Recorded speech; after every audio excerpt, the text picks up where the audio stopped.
I'd like to call this meeting to order. Sure. Board roll call. Supervisor White. Trustee Glass. Here. Trustee Chan. Here. Trustee Ziegler. Here. It should be noted that Trustee Bowman is not here. Okay. Everyone can stand up and join me in the pledge of allegiance to the flag of the United States of America and to the republic for which it stands, one nation, under God, indivisible, with liberty and justice for all. Thank you, everyone, for joining us. Is there anyone that would like to do public comment? Oh, wow. Okay. It's ready to get into the agenda. Well, thank you. If you wouldn't mind coming over here. Oh, yeah, I was just going to say. Thank you for coming this afternoon.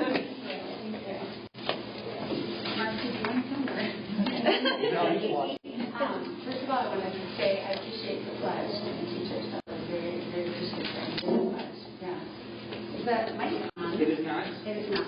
Okay. Yeah. You said running. I know. Well, I have a teacher voice, so I probably don't even need it. But there you go. Yes. Okay. Thank you. Yes, wonderful. Oh, I hear myself now. Thank you. First of all, my name is Tonya Piscatello. My husband Mark has joined me as well. I just want to say good afternoon and thank you for an opportunity to speak.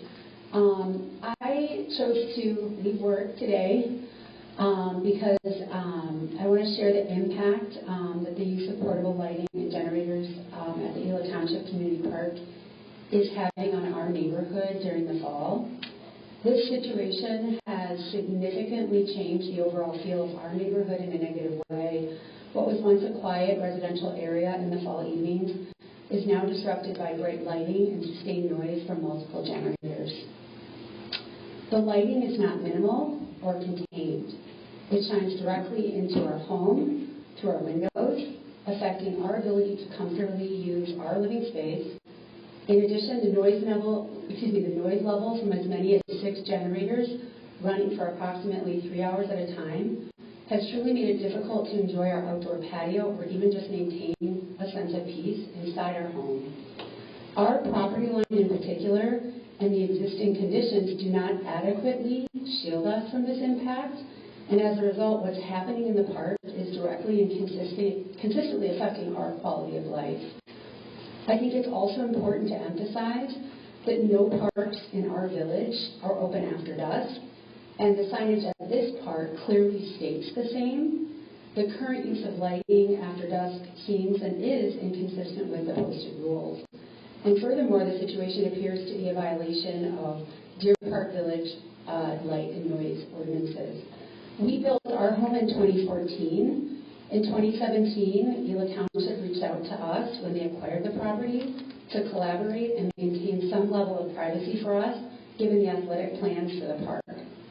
We supported fully the development of the park with the understanding clearly communicated during the planning process that it would close at dusk and that additional lighting would not be used. From our perspective, that expectation has not been met.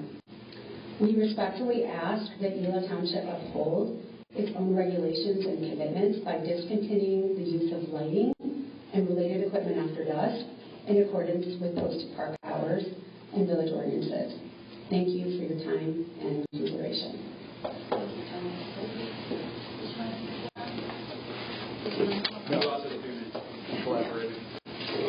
Thank you very much. We appreciate it. Now we have the bid opening. Town Hall afternoon.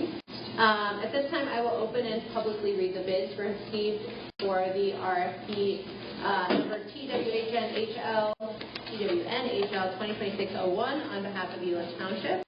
Please note that this is the deadline for bid submissions was March 24th. All bids received by that deadline have been time-stamped and are being opened in accordance with township policies and applicable law. Please note this is a public bid opening only. No decisions will be made this afternoon. All bids will be reviewed for completeness and compliance, and a recommendation will be brought forward to the board at a future meeting. For the record, I will now open and read aloud the names of the bidders and their total bid amounts. So, bid. This is for the staircase and construction. Bid 1.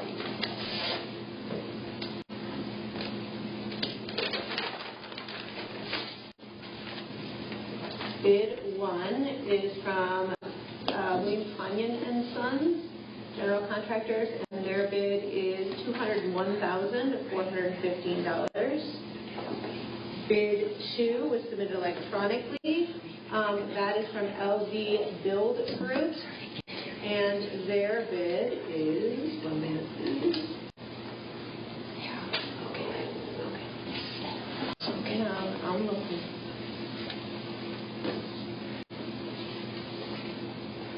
$114,300.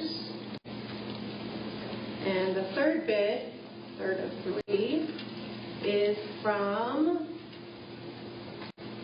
Berglund Construction, and their lump sum cost is $199,000 even. This concludes the bid opening for this project. All bid documents will be reviewed by township staff and or consultants for accuracy, responsiveness, and compliance with the bid requirements. A formal recommendation will be presented at the township board, by the township, to the township board. I can't read today, you guys. Sorry. At an upcoming meeting. Thank you. Thank you. That's the first time we ever had public bid openings, just so everybody knows what's going on, and bids. But we'll review them and make sure that they're apples to apples and send them to the board later. So moving on to number 6, new business. Number A is Lake Zurich Flames football field contract, which was attached to it and did include use of EVA Park during daytime hours only, no evening used in the contract for this year. So, yeah, so just to bring everybody up to speed, a couple of weeks ago we had met with Tonya and her husband regarding the use of Flames football use of ETCP. Historically, that field has been used by lacrosse, but because of conditions outside of anybody's control, lacrosse no longer utilizes that field, so it had gone unused. So last year, the Flames had asked us, hey, this field isn't being used, can we use it? So we agreed to it. And then that included them using that field at night, because the sun drops, in the fall the sun goes down, earlier in the day. So they had brought in portable lighting that was generator operated. So I had received a couple emails back, from Tony and her husband regarding, complaints, and frustrations that they were experiencing. So this year, to renew the Flames contract, which we do on an annual basis, I first spoke to Kevin, who runs the Flames football, and he had indicated that they would still like to utilize the field. I made them aware of the residents' complaints, and they said, they shouldn't have a problem accommodating the request to not use any portable lighting or generators. So that was added to the contract as well. So, and then just as well, some changes from this year's contract to last year's. The Flames, unlike any of the other sporting organizations that utilize our parks, mainly baseball and U.S. soccer, we store their supplies year-round at Knox Park. And so after consulting with Supervisor Wilhite, there's a value to that. So we included an expense for storage fees for them as well to store materials in the off-season and just year-round at Knox Park. So their expenses went up at a higher percentage, as did baseball, but we utilize significantly more at Knox Park, and they get a lot more perks. So we looked at how much does it cost us to maintain that area for them, and then our fees are associated in tied to that. So we just pick a number out of a hat. There was serious consideration in terms of how we got to it. Is there something in the contract for them to use it that states? I was just going to read. Oh, okay. So under dates and times of use, it says, as it relates to Ela Park, the fields are only to be used during daylight hours. There's no use of portable lighting. So that's the new portion of it. Again, we tried it. It didn't work, and we want to make sure the residents who have value, and we appreciate them being so kind and trying to work with them last year. And all the numbers for their rental have been based on numbers. It's not numbers grabbed out of the sky. We went how much fertilization costs, how much seeding costs, and it's based on the amount of space they use. So it's not just grabbing it out up there. So, and it's a new contract because we had the attorneys redo all our contracts. We did up the insurance and included a section about brain injuries and concussions as well, just to make sure that players are safe, and we're covered with that as well, because it is a contact sport. So, does anybody have any questions? Do we need to define daylight hours?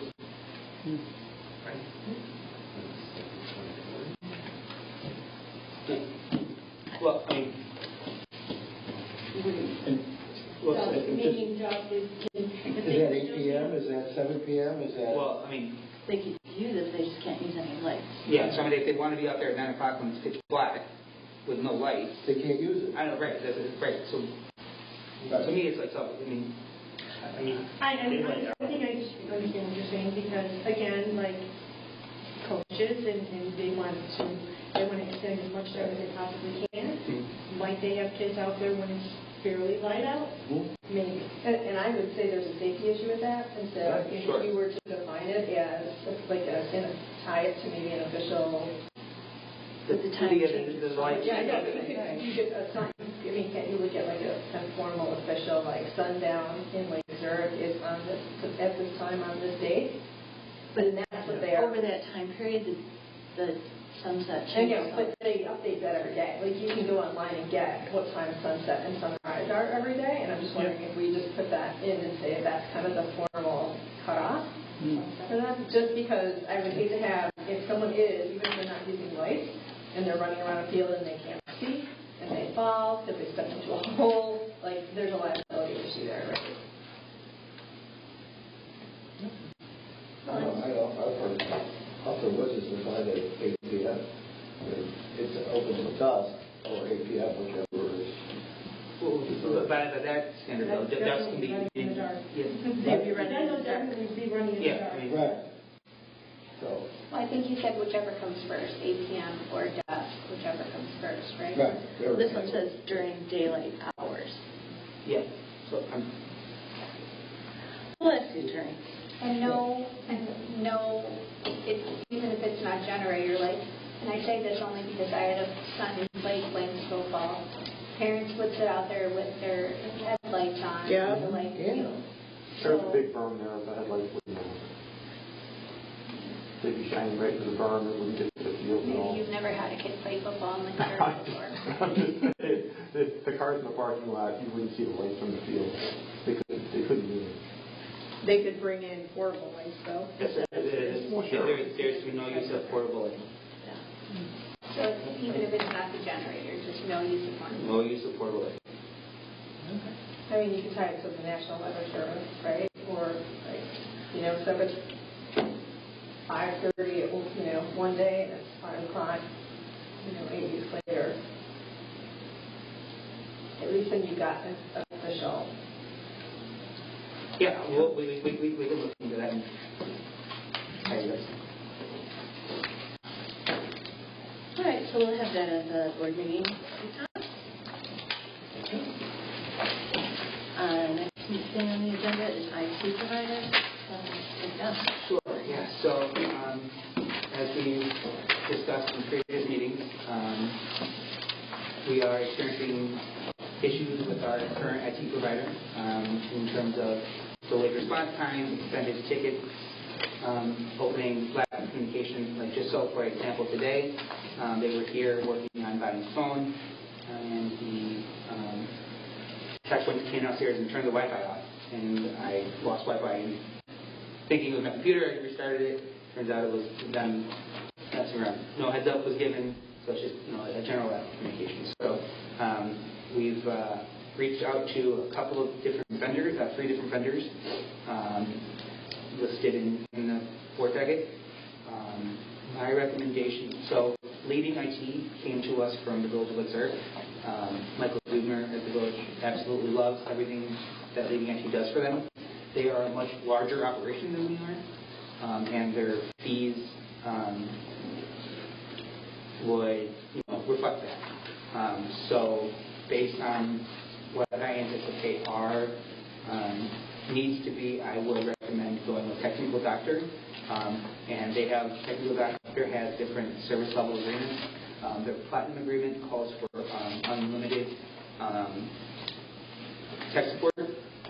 And that's something that also we're experiencing with our current provider. They charge us every time they come to any location. So it's just a pain point that, okay, I need you to go fix something, but you're in addition, we only get 10 hours a month of service with our current provider. And anything beyond 10 hours, they charge us overtime.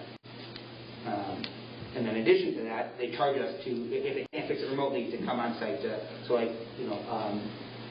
the highway department had more issues with their phones as well. So every time they went out, they were charging us $12. Same thing when the community center had phone problems. So I would like to move forward with Technical Doctor.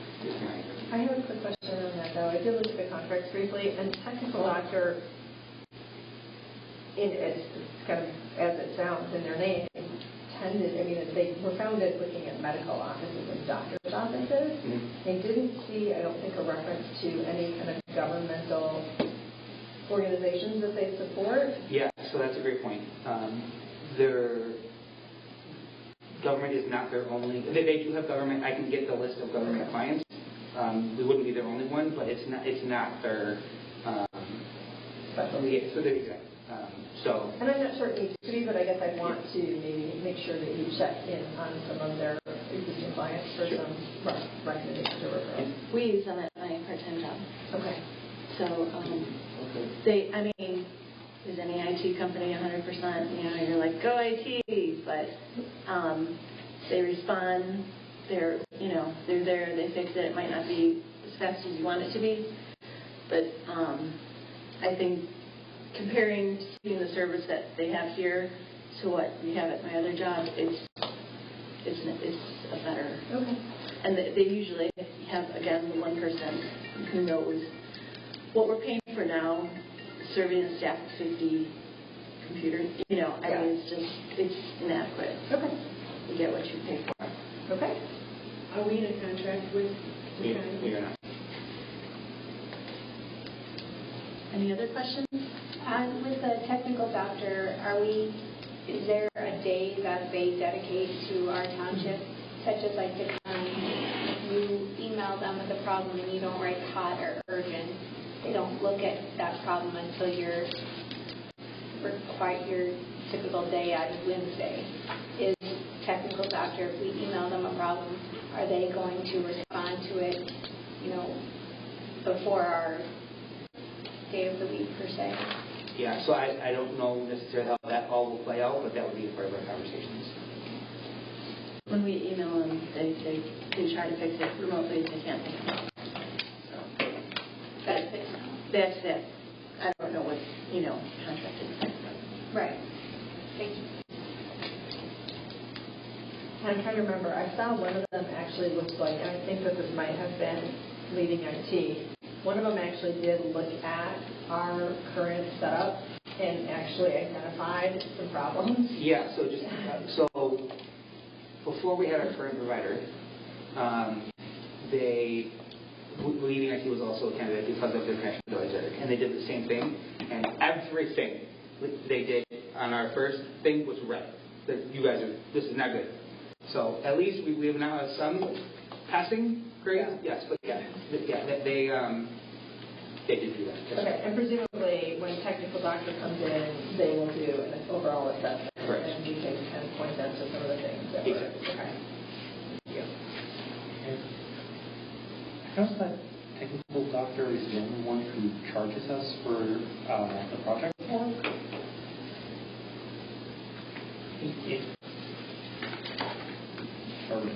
Yes. So, would that potentially be an issue if there are a lot of parts of our system that aren't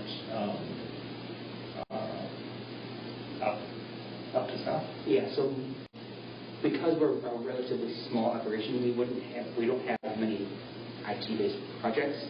So What would fill in, like, be a project? yeah, so that would be like recreating our server room, or establishing a new network. I mean, I'm not an IT guy either, so bear with me. But it would be like larger scale things, right? So like if Susan calling because her internet is down, that's not that isn't a factor, right? Well, creating a new infrastructure of some kind, So when you work, because you're in the process now, I think, of changing timekeeping systems, right? Mm-hmm. Would that be considered an IT project? If they were doing it, that's exactly. Okay. That's a great. Okay. Yes, but. And is that we're having to time do that, or we actually are having the vendor? Our current vendor. No. Well, so UKG, we shouldn't name the vendor. It was just Okay. UKG is going to maintain our timekeeping software just like BSNA does. Okay. So our current provider, they don't have much to do with anything with that. Okay. But yeah, exactly. As you said, it's a great point. If they were building a timekeeping system, that would be it. And I believe Jacob came into my office this afternoon and said you gave him permission to clean up our server room because it was a mess. Okay, any other discussion on this?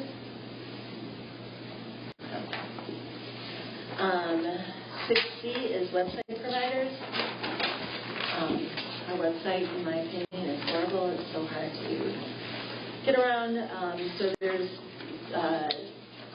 we've been looking at some new website vendors, and Kevin Jessica really taking the lead on this. Yeah, I was just... Okay, sorry, yeah. So, additionally, on top of like the lack of having a website that's user-friendly, recently the state of Illinois passed legislation that requires modifications to ADA compliance on our website. For our municipalities greater than 50,000, they have to be compliant by April of 2026.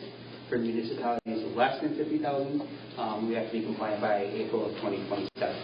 So by like 600 people, we are under the 50,000, so we don't have to be compliant until April of next year. That being said, the biggest issue is all PDFs on your website have to be readable by softwares complying with ADA. So Mariana and I recently attended a township administrator meeting where this was brought up, because this is a big undertaking. And townships are either going one of two ways.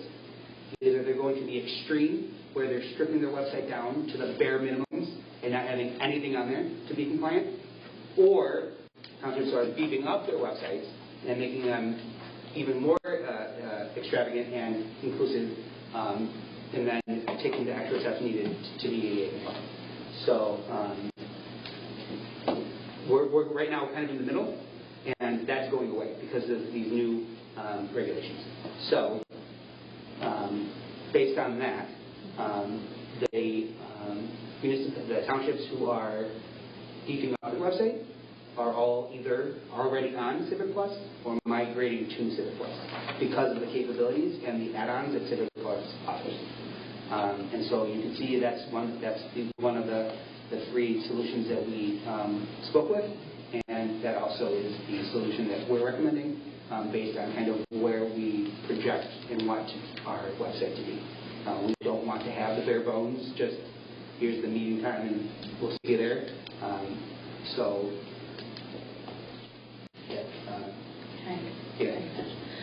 Deer Park uses Civic Plus. Civic Plus has a lot of things that will automatically keep us up to date. They have other programs to help make sure that we're running efficiently, following to date. It's the gold standard of websites. We can go with Proud City or Modern Web Solutions. I'm just telling you the pros and cons of this. So it is quite a bit more per year, but you're going to pay it one way or the other, because if you go with Proud City, you're still going to need someone to develop the pages and such. I could do part of it, at, fees that I already get for being an elected official, but eventually you're going to need to hire someone to do it. So don't look short-sightedly at just the first price, because the first price you're still going to need someone to help you develop all the pages and make sure they're compliant. Whereas if your Civic Plus is going to be compliant, they have a lot of programs.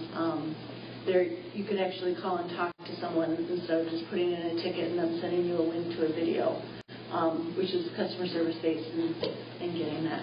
Just because also working on when we're getting calls at the township on what people are asking for, we're making a list so that we know what people are looking for when we redo the website. So I know it's a lot of money. In the grand scheme of things, companies pay a lot more money than this per year. I think Civic Place is the way to go, just to keep us all in compliance and make sure that we are doing things the right way.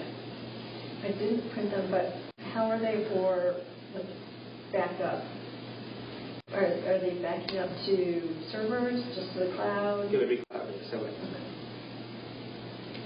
We thoroughly investigated them when we were doing our database, and one of the reasons why we were there, they were the number two for us. One of the reasons that we really like them was because of their whole web page. It's really user-friendly, and on the back side, it's user-friendly. So it's really contributing to it. So does anybody have any questions? Anything else you'd like to discuss about it? Okay. So we'll be voting on that in our April meeting. Next is 6D, live streaming service. Ted? yes. So a while back we had discussed about bringing the capability of live streaming our board meetings and call meetings. So I was given this company's information from a vendor from Missouri, who they use to help create the infrastructure needed to operate and have the capability of live streaming our meetings. They are based out of California. And so you look at the top of that there is the equipment needed, and then if we want them their help setting up and installing everything, which I would highly recommend, because I don't know if I could have the capabilities to do that. And so when speaking with Lynn Zurich, they said at an average board meeting, they'll have 19 viewers live streaming their meetings. So, sure. No, yeah. It's something that we looked into. I don't think it's necessary this year, but we have pricing in case we want to move forward with it. I appreciate Ted you looking into it and getting pricing. I don't think it's necessary for us this year. Maybe we could look into other things, but right now I think there's other places that we could use the $12,000 to do. But we just wanted to let everybody know we looked into it. We just don't think it's the best use of funds. To be clear, we video our meetings now, and we have those. And do we make them available for people? Or they go out on They can't see them? Okay. They're on the website. Yeah, like within 2 days. Yeah. So, we could be a lot more, if you put the money towards the website, we can make them a little bit more prominent. Right. Easy to find. Right. And also, again, with the website and budget talks and things like that, we're cutting down the mailing. We're doing the newsletter mailing, which is going to save $8,000 in one mailing to go towards the website for this year. So it's not like a new, we're using money to do the other. So just wanted to let everybody know we're researching it. I don't know the best, but just so you have it. Okay, so 6E is cemetery board members in our roles. So we've had a cemetery board for forever. We've spoken to the attorney about it. We've gone back and forth. Do we need a cemetery board? Do we not need a cemetery board? We don't officially need a cemetery board, but we feel that it's important to have. So we want to kind of define the cemetery, what their roles are, what they're going to be doing. So this is a start from discussions we've had in the past, the importance of cemetery board members. Key responsibilities, we've gone over this with our cemetery manager, Jess, and then also Jessica, who's an integral part of cemetery, which is what we'd be expecting them to do. It would be a 3-year term, staggered. We are taking, we do not want any Gila Township paid employees to be on this board. We want them to be independent. Jessica is liaison for any updates or anything that we would have, but we don't want any paid employees to be on this board. They can be reappointed. We have I created a application that we would have online after we discuss it with them, that pass out to you to take a look at as well. It's just a starting point if you have any discussion on it. There's just nothing written anywhere about any of this, so it's just a starting point. If you'd like to see anything, again, we have a meeting next Wednesday with the current board. We're going to be going over it with them as well. If you have any input or anything you think we're missing or should be deleted, please let me know. Are they paid? They have been paid in the past. They had a $500 stipend in previous years. Next year we're doing $250. We're cutting it a little bit. Again, because we heard what people said. So we're trying it this year and see what happens. That's for 2027, correct? 2026. Yeah. The payment will decrease For next year. Got it. It's 20. So April 2026. Oh, starting in fiscal year. Got it. Cool. Fiscal year 26-27. Yeah. Okay. So does anybody have any questions or comments on that? No, thanks for putting it together. This is starting point. We're also working on payment processes, which nothing has been established in the past as well, and just different things. We're just trying to put processes in place so it's clear for everyone. Again, contact me if you want to talk about it, or we'll be talking about it again. So, is that going to be on the agenda next meeting? Just doesn't have to be perfect. Excellent. Number 7 is old business, budget discussion. Okay. Yeah, so I don't have much to discuss here, other than, as I alluded to in my Friday email, we received notification from the county last week that we received our tax levy, and it was exactly what we asked for, so I can now sleep well. So I will incorporate the changes that we've discussed here with IT providers, web providers, update those numbers in the notes, and then we will post to the website and get it in the newspaper. We'll also have a copy at the front desk by, upstairs in the administration office and downstairs as well for public viewing. It has to be posted 30 days before it can be adopted, so we don't have enough time to do it at the April board meeting, so at the May board meeting, we will vote to approve. And if anyone has any questions or you would like more detail, please see Ted or myself. We'd be happy to go over it with you. Okay, any questions or comments on that? Okay, 7B is the plastic recycling program. Trustee Bowman isn't here, so we're taking the agenda until he brings it up again. 7C is the Gila Historical Society flooring. Okay. Yes. So, you may recall we had the flooring study done by Virgilio and Associates, and so that's in your packet.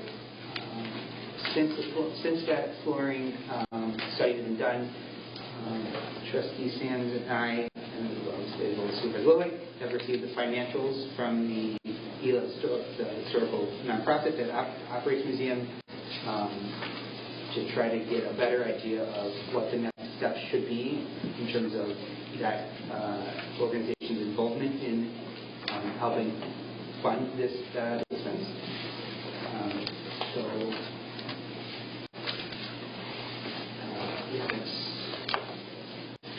Your thoughts on where they were hired? Do we have an estimate of what it's going to cost? No, we haven't. We would need a board approval to send out a request for proposal. Yeah, so it would be a similar process to what we did before. Okay.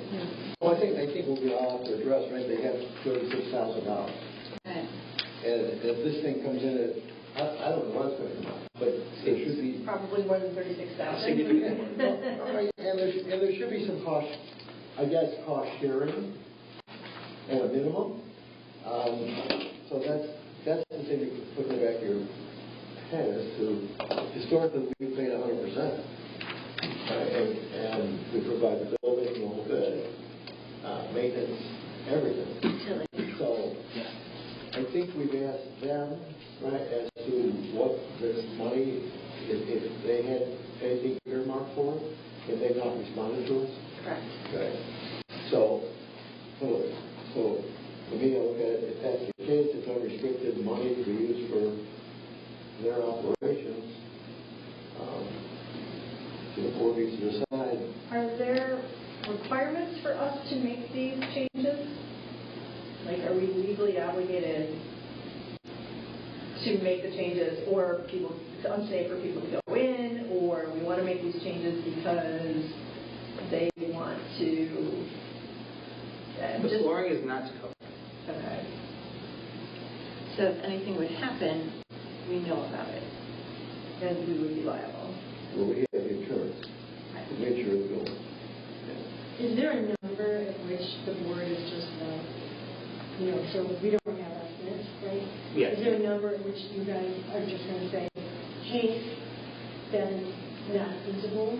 I would like to see a request for proposals go in our April board meeting so that we can get an idea of how much this costs and then have that discussion with our strategic planning that we'll be doing in the next year. Because I don't think that should be a decision that is made in a 1-hour board of town meeting. I think it needs to be part of the strategic plan. And if we want to continue funding and how we fund it and things like that. But, yes. I would just say that having actually worked in that building before the township moved over to the community center that used to be in the parking lot, going to the upstairs was always considered not safe. And that was like back in 1998, 1997. It was known that you shouldn't go upstairs. So they've known that that building is in disarray for a long time. And I'm not sure that any amount of money that we could spend could potentially make it safe enough to continue using it. In terms of using money other places, that building has probably not been safe to use for a long time. So that's what the engineering study determined, and the remedy would be to bring the flooring to code. So.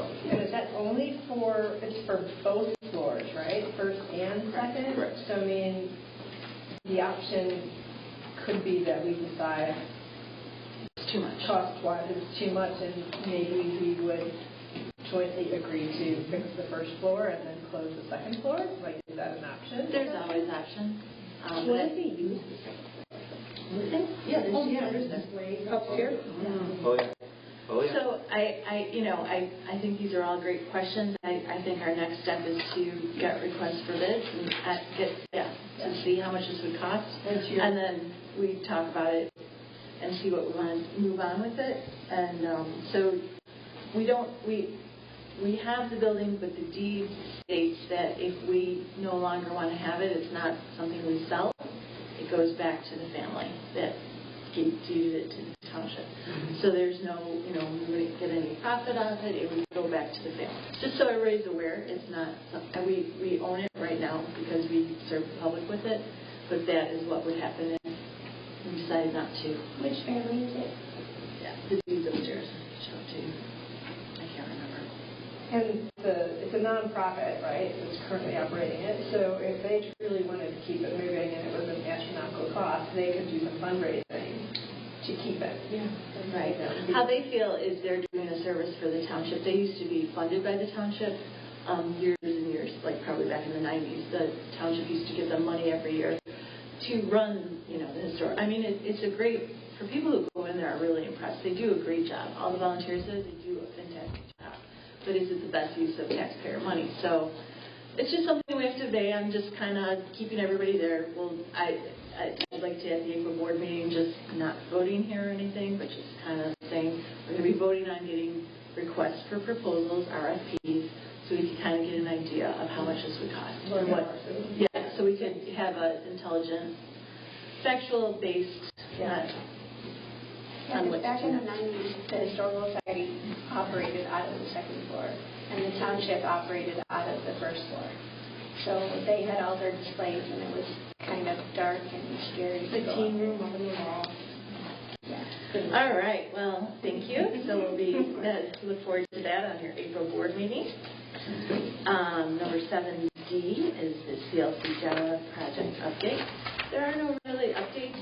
We did receive a generic IGA from CLC JAWA that we said we're not ready to sign because we want to have a meeting with the residents on the 31st to talk with them about concessions and things we're looking for in the future. We've sent the email out. We've received some voicemails and some emails. People who are passionate about not having construction there. So hopefully we'll have the board attend. I also put together this because people question a lot how much, if you could just pass it, how much of their property taxes, go towards, and this is for the median value of Indian Trail. So Gila Township approximately is at 1% of their property taxes, not covering any pensions, and so approximately what is it, $136 they pay for the entire year for snow plowing, hole patching and things like that. So my goal is to have this for every community so they can see how much Gila Township does with the money that we receive. So it'll be educational for both us and the community. Okay. Anybody else have anything on that? I did speak with 3 residents today, one on Arrowhead, one on Eagle, and one in Tahoe. Interesting, the one on Arrowhead was not aware that eminent domain would be used to take their berm and the trees. She said the neighbor had told them that they wouldn't be touching the berm. And the other 2, so she's coming on Tuesday. She was much more passionate about it going down Eagle Drive and not down Lake Road. And then the resident I spoke to on Eagle Drive, he lives near Eagle and Indian Creek, and he said he's going to be impacted no matter what, but he's interested in coming to the meeting. And then in the back, they said that there was a resident that was hosting a meeting at her house, same date and similar time to us, and he asked if we could attend that meeting, and I explained no, that we couldn't. But that it would be more impactful to come to our meeting because we're the ones that negotiate the intergovernmental agreement, and I explained again that the intergovernmental agreement is not a vote to say the project will go forward. It's how we can best represent them if the project were to proceed. The intergovernmental agreement is an okay for them to use the road. Right, but what we're doing now is not saying, okay, they can use the road. It's just negotiating the terms under which they could use it, and it would be more impactful for them to come and have productive conversations regarding that versus talking with their neighbors. Thank you for calling them and letting them know. Anything else anyone wants to? All right. That's next one. Doug, did you talk with their accountant? Did you ask for? I was going to wait for my update. Oh, sorry. I'll let you. No, I can, whatever you want to do. Yes, to answer your question, yes. Ted and Lori attended or participated in a call, to which, what's the best way to put it? I submitted questions for them to answer, and ultimately, I think they had a response for two areas, right? One, losing money on their operation, and to which they said, well, I don't know if they want to get into this, but they had their response to that, which we took that at face value, and the same thing, these non-recurring revenues I asked about. And as you see, what we got in their report was one-time non-recurring events.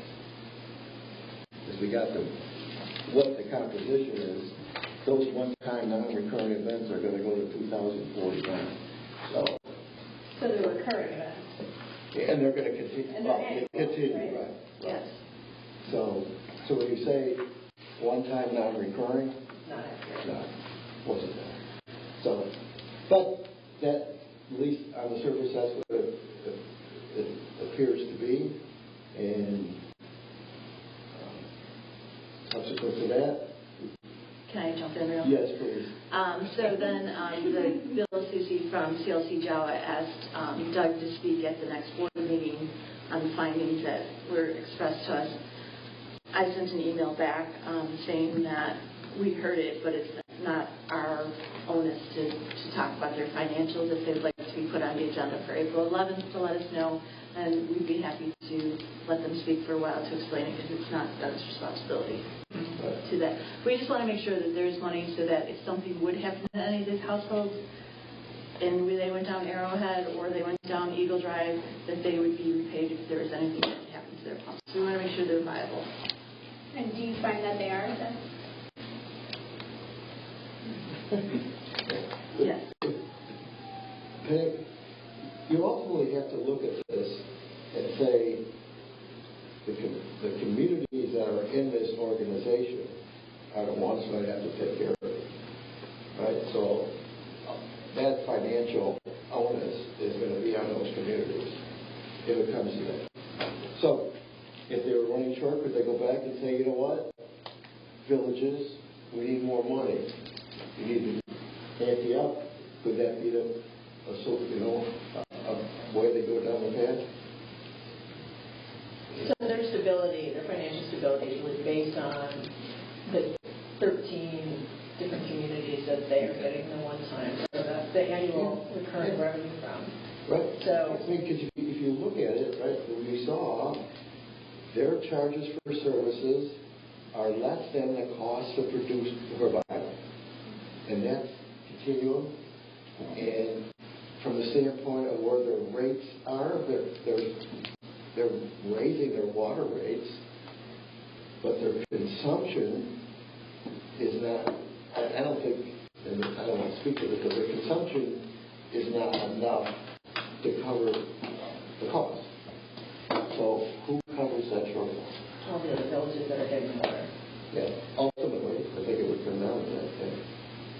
So to answer your question, Buddy, is that organization, depending on their agreements, I don't know what their agreements are with these villages, but ultimately, there's got to be some solution that they go back to them and say, we're not making enough money selling our water, so here's plan B.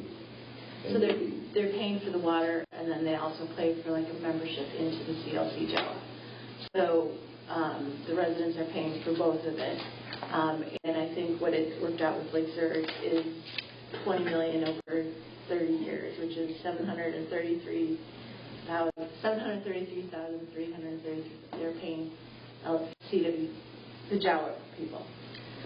But the other income ends up being Yeah. is a debt service on all the bonds. They're going back to the villages and saying, yeah, here's your cost for the water, and also you're going to pay for our bonds too. And over the next 20, 22 years, whatever that number is, it's not just the water cost, it's the debt service cost on top of it. Well, the disclosures, or from the standpoint of, I don't know the operating agreements, right? And if everybody goes into this, those villages go in and say, yep, okay, that's the deal, then that's the deal. And they must know that something's happening at the point where they're not charging enough for the water, but they know they're going to get it whatever source from the villages to make sure that we're fine. And is that necessarily unusual in that they're not intended necessarily to be a profit-making organization. They are kind of a pseudo-government entity, right? So it kind of almost makes sense because they are they're doing this on behalf of their members. I guess, that entity is defined as an enterprise fund, governmental accounting, which is the same as a business, right? And they're supposed to cover their costs, right? That's why it's an enterprise fund. So, and what's happening is, and I can't speak to why, but their revenue source, the charges, aren't providing enough revenue to cover their operating costs. So what's the solution? So they've got to supplement that somehow. And in theory, in a normal business, right, you'd have enough profit come in, and if you had debt to pay, you'd have that to pay your debt service. And what's happening is they don't have that. They have to go to their member communities and say, well, on top of what we're charging you for water, you got to kick in X over the, to cover, make sure we have enough to pay all. Okay. That's what it appears to be, as to two sources of income. A strange way for them to structure how they're bringing in revenue. Correct. And again, if you looked at Lake Zurich, their water fund, right, I'm sure it's profit. I mean, they were charging enough to cover their costs, right? The village. I mean, that's the whole, you don't want to run at a loss because then everything's got to be supplemented. So, in a normal business concern, if something costs me $1,000 and I sell it for $800, how long am I going to be in business? That spread, I should have a gross profit. So we could have them say, did you have a question too? My thinking was maybe they're underpricing their water in order to make it more attractive to residents. Like they have this government backing, they don't necessarily need to charge as much if they can just think up with. Yeah, I don't want to think about what they're thinking. Because you need to be a government organization to get their water, so it's not open to individual, residents. So. Yeah, we don't know the inner workings of the agreement. Yeah, and it's not our business. We just want to make sure they're viable. But as Lois says, let him come and explain it. So ultimately, what it would come back to us is Lake Zurich would be backing CLC Travel's ability to protect all the members. Yeah. All the members. Not just Lake Zurich. Okay. But Lake Zurich's got its share. Yeah. That's been allocated to it. Yeah. So when it would come to using Eagle Drive, though, would that be only Lake Zurich protecting that, or all the members? All the members. Okay. Yeah. As one. All right. Updates from elected officials. Trustee Black? Nothing. Trustee Stan? You heard mine. That was it. Okay. Meeting with them. And just to go back to that real quick. Yep. From the standpoint, at the board meeting, I agree, right? We said, could we meet individually, apart from this, to discuss it with my accountants. So I agreed to that, right? And we did that. And then subsequent, he turns the table on me, which is not sitting well. And, from the standpoint of saying you should now effectively come back with some response in a public meeting, from which my response initially should have been, you come in and we do this in a public meeting. So that's where we're at.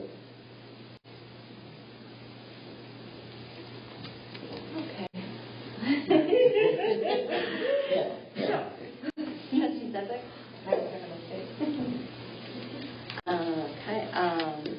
Clerk Lindenberger? Nothing significant. The election went off well. The only problem we had was the alarm situation, which was sorted out. Thank you to Ed and Jessica for doing that throughout the day. Other than that, everything went well, and everything was counted appropriately, and Do we know how many people came through here? I believe there's 470 Oh, okay. in this location, which was not the biggest location of all. I think you were a larger We one. barn was probably 630, 650 for the day. There was a lot. We were surprised at how busy. Yeah. So that went off well. The other thing I mentioned I believe I mentioned at the last meeting is thanks to Jeff, we have discovered a large collection of executive session minutes dating back to the 80s. Some are handwritten. None have been reviewed. Ever. So, I have to go through them all and sort them and see what is in here that is duplicated and what is not. I kind of wanted to get like a feel from the board on whether we would like to have these reviewed by the attorney. What do we want to do with these? What's the most recent? 2004 is the one on the top. Let's go through and kind of get a feel Get a for feel for 'em. and see if we need the attorney, because we don't need the attorney to go through, and I'd rather not. It's a lot of paper. I mean, the recent ones, of course, I think it was a great idea, but if we don't need them to go through. And that's fine. And my guess is that there are quite a few of these that are, by a long shot, not relevant and no longer in any need of protection. But I will go through them. That's my new project. Well, spring break. Thank you. Dr. Barrington? We're still busy working on this year's assessments. We have a new tentative factor. It's just a little bit under what it was last month, which was 1.0655. I believe now it's 1.0652. We got on Friday from the county the list of all of the sales that are being used in the state sales ratio study to determine that equalization factor. So there is, I believe, 30-something pages and a couple hundred sales that we're now reviewing to make sure that none of them can be disqualified. For instance, in the new neighborhoods like Casabella and Killdeer, those properties are entitled to preferential assessments for developers rate. So then when a sale comes through on those, it creates a large factor that would not be applicable because of the preferential assessment. So we have to then provide evidence to the state to disqualify those and hopefully get that factor down a bit more. So we're busy doing that. I did hire a long-time past employee of the assessor's office. Her name, when she worked here in the past, was Cassie May. She was a Lake Zurich High School student that started doing just odds and ends in the office. She is helping us with remote work for the quad work that we're again paying a discounted rate over hiring somebody full-time in the office to do that work. So that's working out well. And we had a small injury with one of our field guys. So he's on light duty right now. So we're back down to one field guy. And to be continued. Any questions? My report, short and sweet. I met with the Vernon Township Supervisor last week. It was an interesting discussion had there. We're looking into possibly,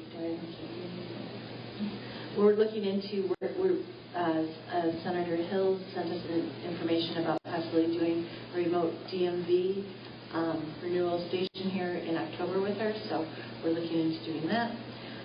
Also, just so you know, I've been on the phone with Joe Meyer from Lake County and Bill Susi with CLC Jawa. So even though I don't report on everything, I have been working on making sure, trust but verify, just making sure everything we're hearing the same thing. So just so you know, I'm doing that as well. We have our cemetery board meeting next week, like I said.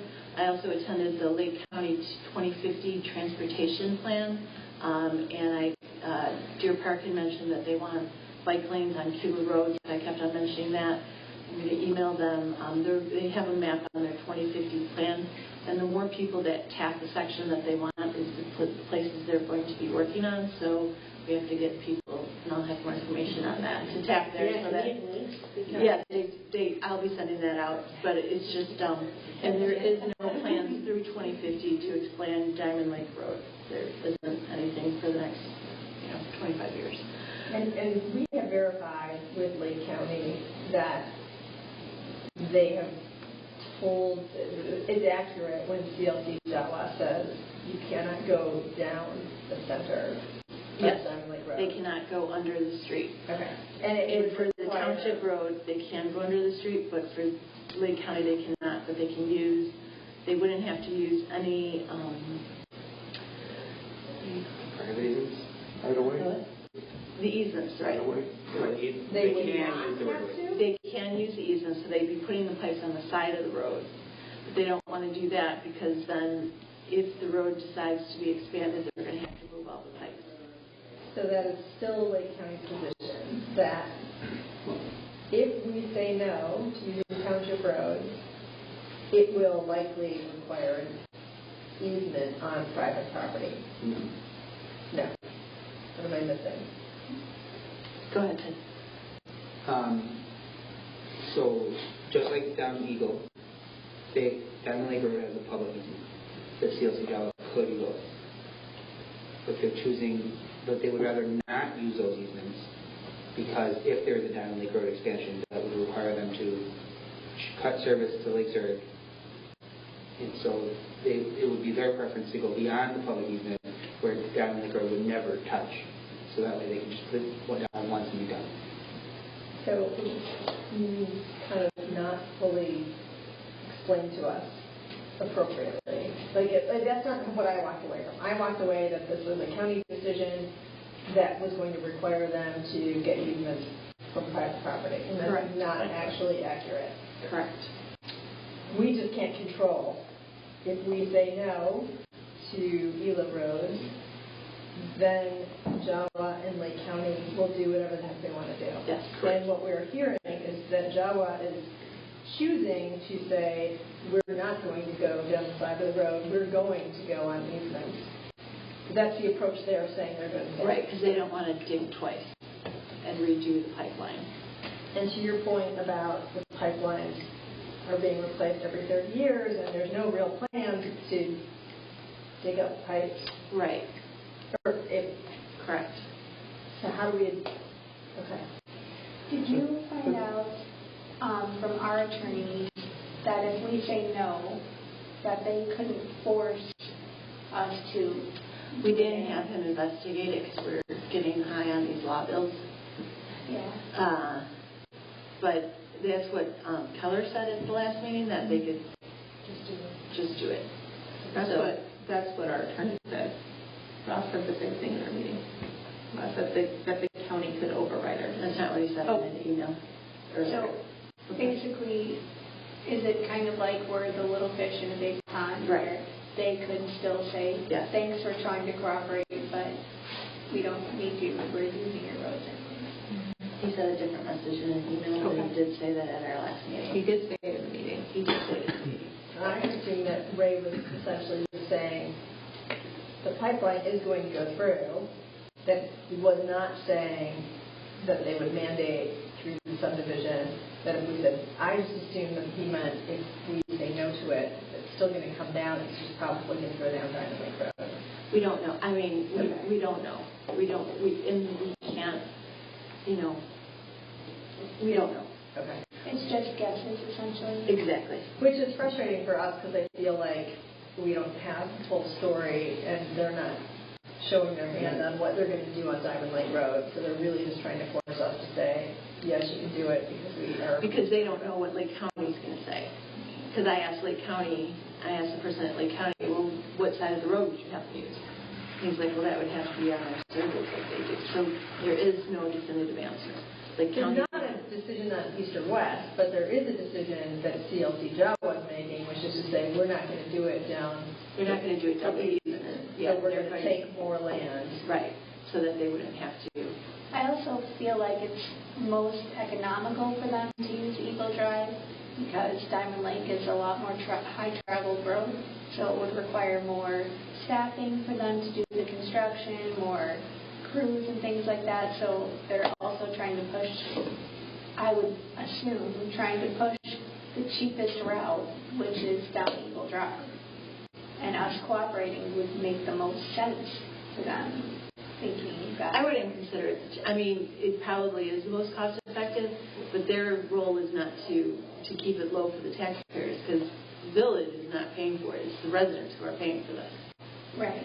So it's not, anyone who lives in Lake Zurich is paying, some people are paying $400 a month water bills right now. So, I mean, it's the residents who are paying for all of this. I love my water. So, If you look, I don't know how you read the consultant study on the route, but the number one pick was IDOT's recommendation, which was to go down 83 to 22, come up into Oakwood, and you're there, right? You're coming down those roads, you're not cutting through subdivisions, etc. Now, that ends up being 3.3 miles longer than Diamond Lake to Eagle to And is that the reason Indian Creek. that the village and CLC Jawa said no to that route? They picked the cheaper one, right? It's 3 miles, right? When your total project is 9 miles or 10 miles, whatever it is, it's probably, mathematically, is that 33% more cost? I don't know, but it's more. And from the second choice was Indian Creek. Diamond Lake to Indian Creek. Mm-hmm. There was never, oh, by the way, cut through on Eagle Drive, because what they can do on Eagle Drive is actually, cheaper, because they don't have to deal with easements, they don't have to deal with whatever that stretches on Diamond Lake to get to Indian Creek Road. So, this is, at the time, as you read it, whatever reason they're hell bent on time to say we got to get through. The quickest time is to go on Eagle Drive to get us to Indian Creek and over. Interestingly enough, in this also going down Indian Creek, one other option was to go up to Gilmer and then cut through Hawthorne Woods on Darlington. And the residents and the village board said, no way, you're not coming in here. You're not going to disrupt our neighborhoods and our residences. Yeah. So that was, and I don't know, Robert, to me, I look at that's Hawthorne Woods consensus, right? And you seem to have drawn something else, but you're not coming in here because it's disruptive. So how are we looking at a little unincorporated area and say, yeah, go ahead, wreak havoc and go in there. So, well, let's bring the rest of this conversation to the March 31st meeting. Okay. Yeah. So, but all good points. We represent the road, and the road is what we own as Beulah Township. We don't represent, as an unincorporated area, we represent the roads, snow plowing, pothole filling, tree trimming. That is our role as Beulah Township. Unincorporated. We're being drawn into this thing. Yeah. Do you not service those residents for anything else? Like, do they come to health and wellness? Do they use their transportation? They can. System? And we would negotiate their garbage, right? Mm-hmm. And so they do fall under that unincorporated aspect, no different than like Forest Lake or Valentine Manor or Timberlake, so those representatives, they look to us as their government, essentially, like their local government, because they don't have a village. But their government is the one that handles all of their municipality needs is Lake County. Correct. All we do is roads and garbage. But one of the comments I got today was when they heard that Lake County might take over the townships, they talked about how sad they would be to lose Eagle Township because we're so good to them. So anyway, there's a discussion for March 3rd. I speak for everybody in Lake Zurich too. Yeah. And as someone who lives in Lake Zurich, I would like you to think about everybody that you guys have, for 40,000. So. Right. Okay, well, that looks like we're going to have a good meeting there. So. Thank you, everybody. So number 10 is the MS4. Thank you so much for waiting. Thanks for having me. Presentation. Oh, I'm sorry about that. Oh, I'm sorry. I skipped department. That's okay. Can I just set up while you're... Set up, yeah, department head. Sorry. Administration. Yeah, so I will be quick. We are working on an intern this summer from Lake Zurich High School. He's currently a junior, so he'll be here this summer going into his senior year. He is interested in accounting and finance, so we're still working out the details of what his time here will be, but we'll have him for a total of 60 hours for the month of June and early July. Trustee Sands has agreed to spend a couple hours with him trying to talk him into getting into finance. We will be represented at the Chamber Expo on April 11th from 9 to 1. And then today is baseball's opening day, so that's the opening day. Thank you. Cemetery and Transportation, Jessica? Cemetery Supervisor Will Hoyt and Mariana and Jeff Thompson and I all met with Professional Cemetery Services, and they gave us a brief training on our database. So I now know how to enter all of the information into the database. That way, if anybody wants to search a loved one, they can just pull it up by their last name. There's links to both on our Lake Zurich Cemetery and Fairfield page. So it's going to be a big undertaking, but once we get it done, it's going to be wonderful. And then transportation, I don't have anything. Everything's going great. Thank you. Youth End is spring break camp. Very noisy. But it's going well. Actually, it's going to be a little bit over our projected budget. We were very pleasantly surprised by some last-minute entries. And so it's an all-boy team that is staffing it this week. Great. Everybody in the community center end of things, this whole database thing is just way more cumbersome and frustrating than we had anticipated. So, yes. So I'm just, plugging people along and saying, you're doing a great job. I think they're all ready to lose their minds, particularly Missy and Joe, because they're evenings, weekends, everything, just trying to make sure. It's much easier just for the youth department because that's so much cleaner. It's perfect for them. Senior and things is a lot easier. But we're getting there slowly but surely. The new newsletter went out, and as we thought might happen, folks were like, well, I didn't get it. And even though we had been sending out some information for months, that this was going to happen. So we'll see. It's all a very fluid process. So. Thank you for a great St. Patrick's Day dinner, too. Awesome. Without ovens. Yeah. How many did we serve that night? 87. Great night. Thank you. Thank you. Okay. Let's see. Health and wellness. We are doing well. We finished up 2 trainings. We did the whole Lake Zurich Fire Department, and we did for a mental health training, and we did McHenry Search and Rescue. So we also went out over there. We attended the District 95 Resource Multicultural fair that they had there, and we'll be going to the chamber. We are still working on like a job training program, and we're also kind of coming up with something for letters to veterans that we hope to kind of have launched by the 4th of July. We are hosting a blood drive May 21st from 10 to 2:30 here in the boardroom. So everybody please sign up for that. But our biggest thing that we are actively working on is our dental clinic. I think we should be able to start that in the end of May or early June, and we are hoping to have like kind of a kickoff event that first week of June where school ends right before camp begins.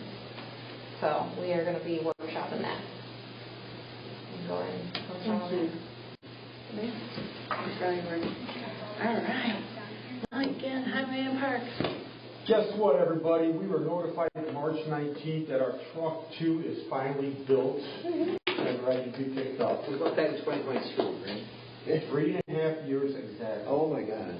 Oh, exactly. It's the truth. So we're planning on picking that up this week. We'll go down there to Dixon, pick up the truck, and they will ship the 2 plows because this truck has a wing, so they will ship the plows up to us.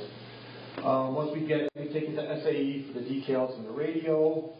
We've got a little bit of touch-ups left on the new truck 4 before we put it in service. At the next board meeting, I'd like to get approval to send the following to auction. Truck 2 with the plow and the salt spreader, truck 5 with the plow and the salt spreader, truck 12 with plow and salt spreader, the Kubota tractor with the terrain King boom mower, a Skag zero-turn mower, a Miller welder, and the Western snowplow for old truck 4. I'll send the list out in my Friday email. Some of these trucks we might not have this year that we have on order. We don't know if we're going to get a new truck 5. Hopefully we'll get truck 12. Obviously the new John Deere tractor will be coming in. So we'd like to get those approved to go to auction now. So once we get everything, we can ship it out right away.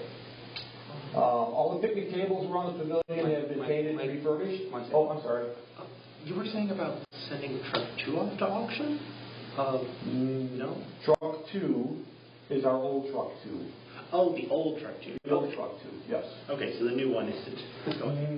And the Kubota, isn't the Kubota the one that we paid $7,000 on it broke again? The Kubota has been a problem, yes. So we're going to put it for auction, it doesn't work? We haven't ran it. Currently it's operational. Okay. We don't want to take it out just in case something happens. Okay. Yeah. So, all right. All the picnic tables have been painted and refurbished, put back at the pavilion. They're ready for the summer. We're planning on getting the nets up at the pickleball tennis courts for court opening April 1st. Oh. Unfortunately, our newest employee, Russell Cadd, has resigned. He gave us the reason that he needed to help his wife with her online business. We have posted the position, and we've got a couple resumes already. Our 2026-27 road resurfacing is in the works. If you guys would like to look at those maps and have any questions, I'm not going to go through all the roads since we're kind of on our time crunch now.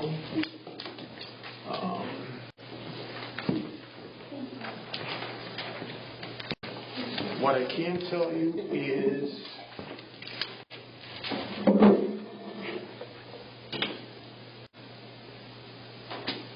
we have a total of 1.87 center lane miles that we're planning on doing. The engineer's opinion of probable cost for the construction is at $659,300 and design and engineering at $59,400 for a grand total of $418,700.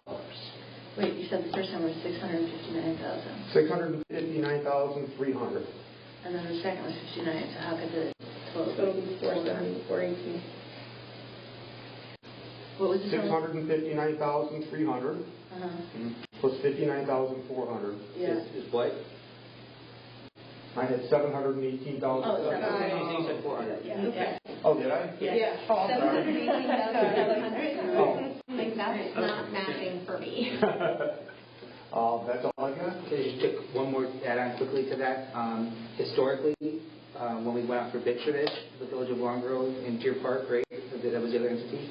We all bid on that project. Long Grove and Kildare. Kildare. The three of us would bid together. The Village of Long Grove this year has decided to go out on their own.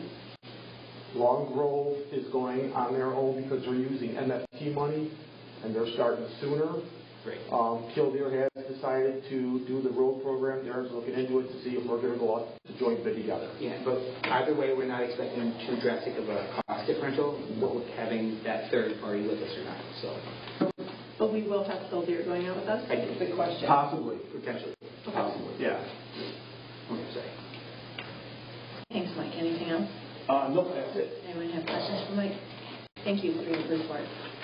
Thank you, everyone, for your report. Now we're going to have big fun, the MS4.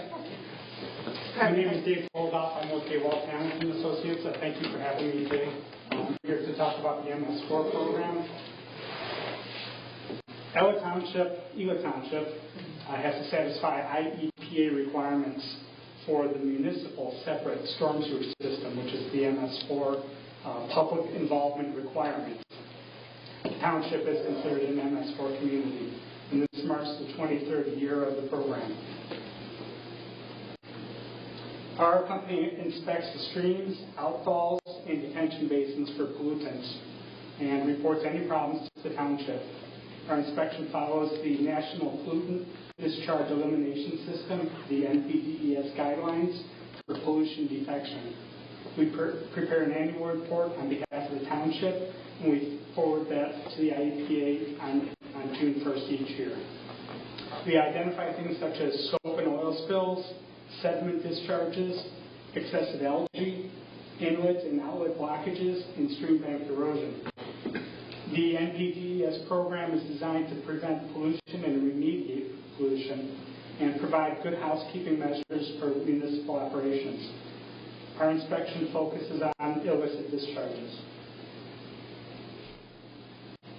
The inspection sites are predetermined. We're required to inspect 20% each year. This year we had 8 outfalls and 6 stream locations. There are no detention basins this year. This map, which will be included in the annual report, shows the inspection sites.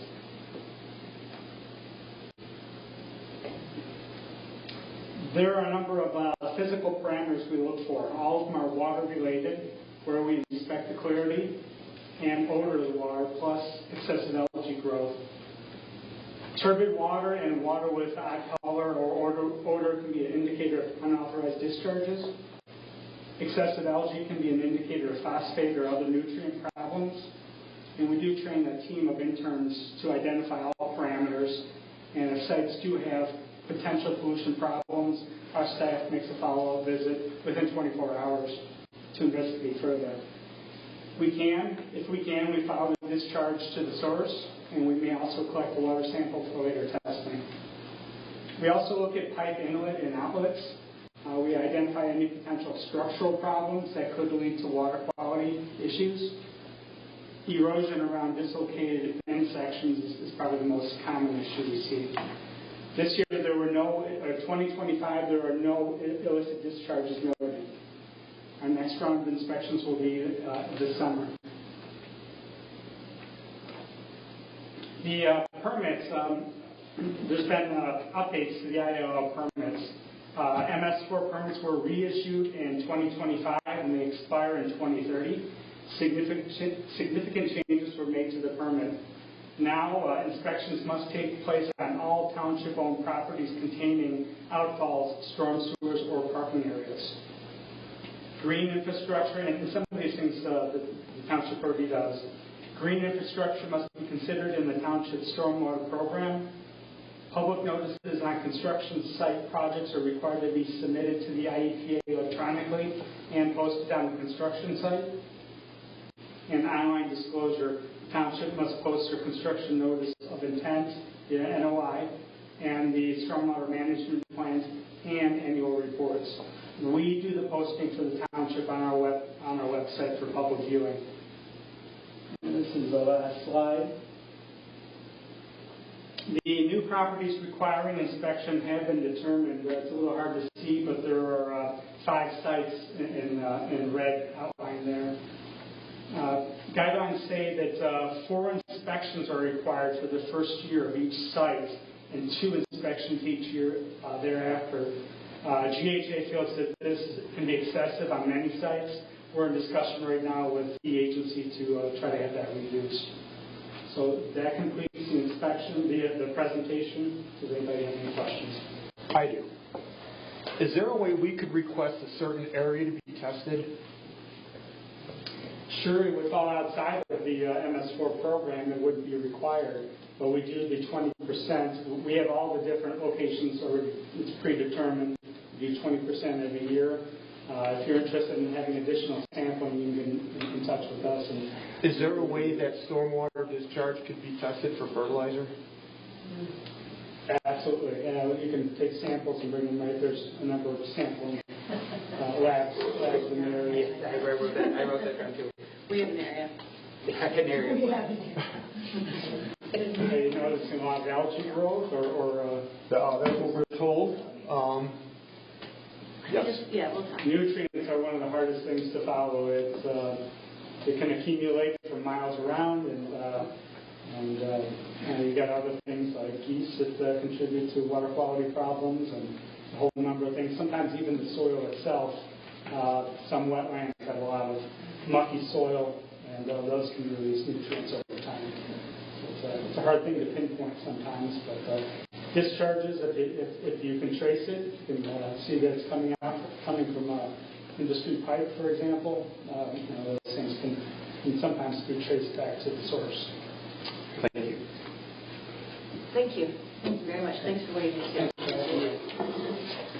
right. Thank you. Got that out of the way. Maureen. Number 11, executive session. Does anyone have any reason to go into executive session this evening?